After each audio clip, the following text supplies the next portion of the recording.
ce qui se passera dans le champ, dans l'église. Qu'est-ce qui se passera dans l'église au jour de l'enlèvement? Il y aura des pasteurs qui seront en train de prêcher, tout d'un coup ils disparaissent. Des cultes qu'on ne saura pas arrêter. Imaginez, nous venons ici, le pasteur Ivan est en train de prêcher et puis il disparaît. Qu'est-ce que vous allez faire? Courir à la maison? Tu connais la parole, tu sais que c'est le temps de la bête.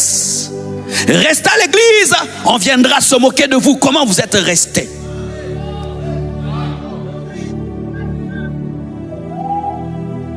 Que feras-tu avec toute la connaissance de la Bible que tu as? Nous sommes en train d'adorer, tout d'un coup la chorale disparaît. Comment allons-nous finir la chanson? Comment allons-nous finir la chanson? La moitié de l'église s'en va. Et la moitié qui reste, qu'est-ce que vous allez dire à la maison? Et qu'est-ce qu'on va dire aux parents qui ont envoyé les enfants à l'église? Les églises auront des problèmes. Où sont partis nos enfants? Où est parti l'écodim? Je parle beaucoup de l'écodim parce qu'il y a beaucoup de saints là-bas, plus que dans les grandes églises. Qu'allons-nous expliquer aux parents? Vos enfants ont disparu. Comment ils sont allés où? L'enlèvement. L'enlèvement c'est quoi? Tu vas devenir professeur d'eschatologie. Tu expliqueras et tu te prépareras à la venue de l'Antichrist. Il y a des chrétiens qui seront tabassés parce que tout leur temps ils ont dit aux païens: vous êtes des pécheurs, vous irez en enfer. Et toi tu restes. Comment tu n'es pas resté? Comment tu es resté? Donc tu étais hypocrite. Comment ton Dieu ne t'a pas pris? Comment il t'a pas pris? Comment il t'a pas pris? Tu expliqueras pourquoi tu es resté. Car un bois peut se faire passer pour être un métal jusqu'à ce que l'aimant apparaisse. Et pendant un temps, tu peux te faire passer pour un vrai chrétien jusqu'à ce que Jésus-Christ de Nazareth, l'aimant par excellence, paraisse. Mes frères et sœurs, tous les jours nous nous époumonnons à vous prêcher. Tous les jours nous prêchons ici. Le pasteur prêche ici. Il invite des gens. C'est pour votre transformation. Mais si vous pensez que c'est pour vous amuser, mes frères, vous n'avez pas compris. Vous n'avez pas compris. Notre réussite, c'est de vous présenter au dernier jour à l'époux céleste Jésus-Christ de Nazareth. Et si nous ne le faisons pas, nous avons échoué. Nous avons échoué, nous avons échoué. Si au dernier jour vous n'êtes pas enlevé, nous avons échoué. Nous avons échoué. Nous avons échoué. J'aime le pasteur Ivan, j'aime pasteur Marcelo, j'aime ICC, j'aime Compassion, j'aime Vase d'honneur. Mais convertis-toi. Pratique la parole. Vis les enseignements. Vivez les enseignements. Laissez-vous transformer, changer. Parce qu'en ce jour-là, le pasteur ne pourra rien pour toi. Le pasteur ne pourra rien pour toi. Je ne pourrai rien pour toi. Qu'est-ce que Lot a fait pour Sodome et Gomorrhe? Il ne pouvait rien. Qu'est-ce que Noé a fait pour les hommes de sa génération? Ils ne pouvaient rien. Ils ont refusé d'entrer dans l'arche. Il doit fermer. Même s'il les aime, il doit fermer. Même s'il les aime, il doit fermer. Même s'il les aime, il doit fermer. Pensez-vous que Noé était heureux lorsqu'il fermait l'arche et que ses voisins se noyaient? Il n'avait pas le choix. Je vous supplie, mes frères, je vous supplie, prenez au sérieux la parole de Dieu. Je vous supplie. Quand j'ai vu quelqu'un avec qui je dormais partir, j'ai changé. J'ai changé. Vous mangez ensemble, vous faites tout ensemble. Elle n'est plus là où elle dormait, disparue. Si ça ne te change pas, tu es fou.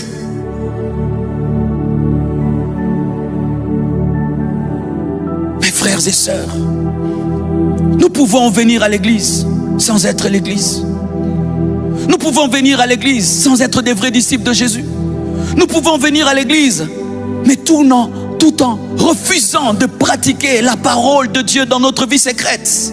Et l'enlèvement va révéler notre vie secrète. L'enlèvement va révéler notre vie secrète. Soyez des disciples de Jésus en secret. Soyez des disciples de Jésus en secret. Là où personne ne te voit, là où personne ne te connaît, là où personne ne te suit, là où personne ne te contrôle. Sois un disciple de Jésus en secret. Sois un disciple de Jésus en secret. C'est pourquoi j'aime Joseph. Il n'y avait personne dans la maison, mais il pouvait savoir que tu étais là. Il a refusé de tomber avec la femme de Potiphar parce qu'il savait que Dieu le voyait. C'était un disciple en secret.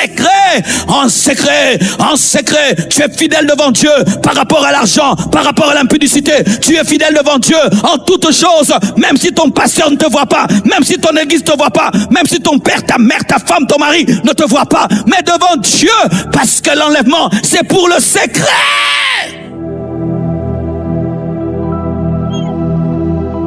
Même moi que je prêche, si je ne suis pas dans cette prédication, je resterai.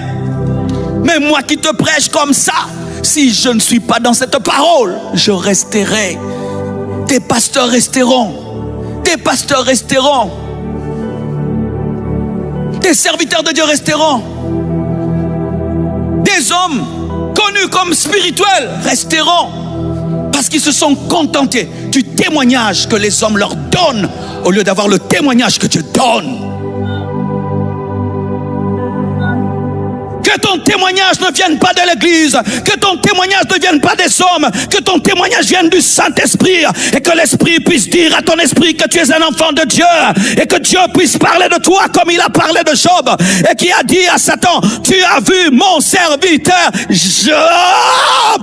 Père, je veux que tu traites en moi tout péché, traite en ma vie tout ce qui n'est pas de toi, enlève dans ma vie tout ce qui n'est pas de toi, même si les hommes ne le voient pas, même si les hommes ne le connaissent pas, traite ça dans ma vie. Je m'en fous de ce que les gens disent de moi. Je veux être comme tu veux que je sois. Je refuse tout péché secret. Je refuse tout péché caché. Je refuse toute vie secrète. Parce qu'à l'enlèvement, il n'y a pas de secret. Il n'y a pas de secret. Il n'y a pas de secret.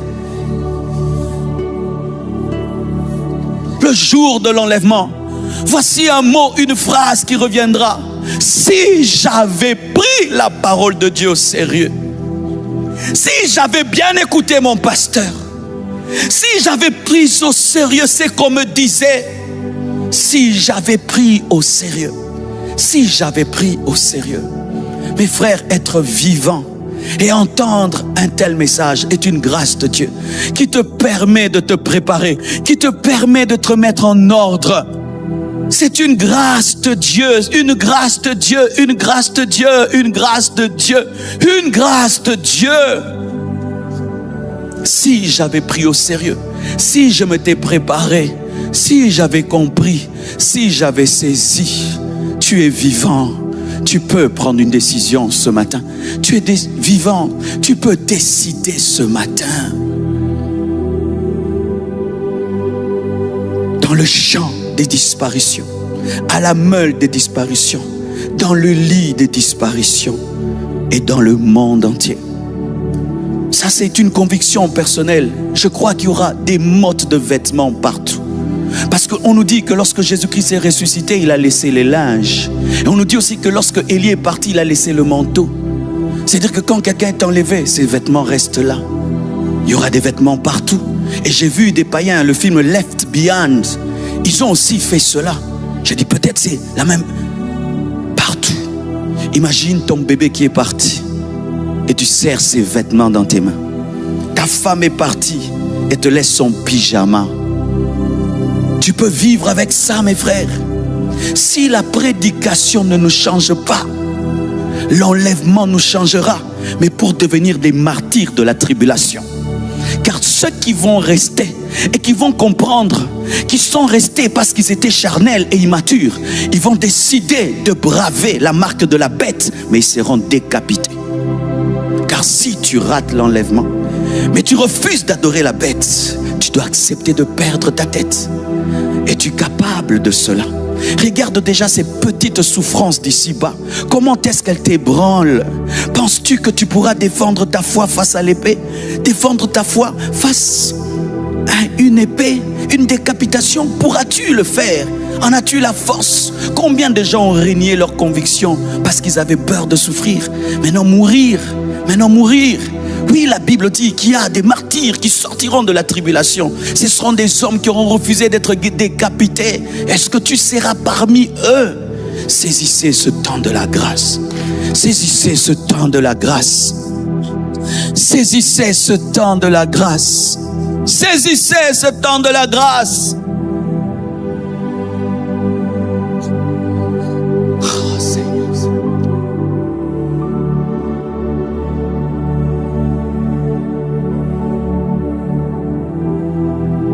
Pourquoi même les gens resteront-ils pour des choses qui n'ont pas de sens, pour de la boue? Qu'est-ce qui nous retient souvent, hein? Qu'est-ce qui nous retient? Dites-moi un peu. Qu'est-ce qui te retient? Un homme, rien que pour un homme. Une femme, la gloire, la haine, la colère. Des choses si petites vont te faire rater un grand rendez-vous, un grand événement. Peux-tu comparer son retour avec les choses qui t'attachent? Peux-tu comparer sa venue avec ce qui t'arrive? Est-ce que ça peut se comparer? Paul appelle tout cela de la boue face à un diamant. Comment pourrais-je rater ce retour pour des choses passagères? Comment pourrais-je rater sa venue pour des choses périssables?